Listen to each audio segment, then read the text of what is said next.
Voilà, bienvenue à tous et que Dieu vous bénisse. Donc, je voudrais partager le repos en Christ, c'est-à-dire notre sabbat. Malgré ce que certains pensent, voudraient faire judaïser, comme à l'époque de Paul. Nous avons un sabbat, nous avons un repos perpétuel qui est en Jésus-Christ, notre sabbat.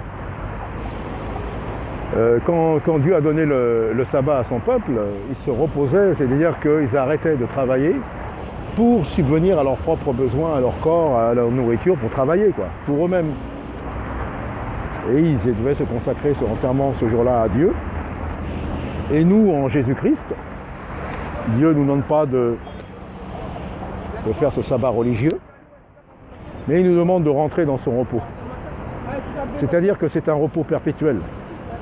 C'est un repos en Christ qui n'est pas un jour particulier, mais qui est 24 heures sur 24.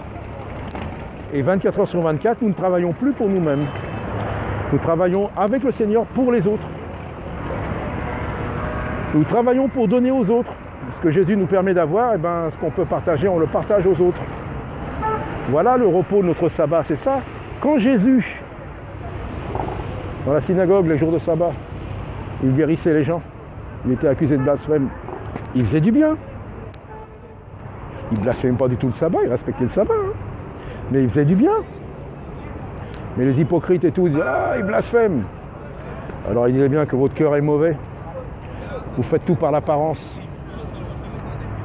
Alors voilà, donc je ne vais pas non plus attaquer ceux qui pratiquent le sabbat, qui le pratiquent, mais qui le pratiquent bien. Parce que le sabbat, si tu veux pratiquer quelque chose de la loi, fais-le bien. Mais qu'il n'impose pas aux autres, quoi. Donc voilà, donc moi, c'est pas une doctrine. Ça, c'est un partage. C'est ce que je pense. Notre repos en Christ, c'est-à-dire que, comme au temps d'Esdras même, Esdras, Noémie, quand ils voient le livre, la loi, ils disent « Oh là là, on a blasphémé. On n'a pas respecté le sabbat. » Et en plus, il n'y avait pas le sabbat, il n'y avait pas que le sabbat. Il y avait aussi qui s'étaient mélangés avec des femmes étrangères. Il a fallu qu'ils renvoient toutes les femmes et les enfants. Vous voyez ? Alors si on pratique le sabbat, on ne peut pas se mélanger non plus. Et nous, on n'est pas juifs, qu'on fait quoi? C'est pas nous qui décidons de faire un nouveau sabbat ou un sabbat chrétien. Non. Il est écrit tel qu'il doit être pratiqué selon la loi, c'est tout. Mais nous, notre sabbat, c'est Jésus-Christ. Notre repos, c'est Jésus-Christ. C'est un jour de repos, mais qui est tous les jours. Chaque jour suffit à sa peine. Et chaque jour, pour nous-mêmes, quoi. Nous ne vivrons plus égoïstement pour nous-mêmes, pour recevoir ceci, pour recevoir cela. Nous vivons pour Christ et pour donner aux autres, pour témoigner aux autres que les gens ont besoin du Seigneur Jésus. Que Dieu vous bénisse, madame. Le Seigneur vous appelle. Voilà, que le Seigneur puisse vous bénir, messieurs, dames. Jésus est vivant, ressuscité. Il n'y en a qu'un et il vous appelle encore aujourd'hui. Venez à lui, messieurs, dames. Venez à Jésus-Christ encore. Un seul évangile, la mort et la résurrection du Messie. Celui qui est venu, il n'y en aura pas d'autre.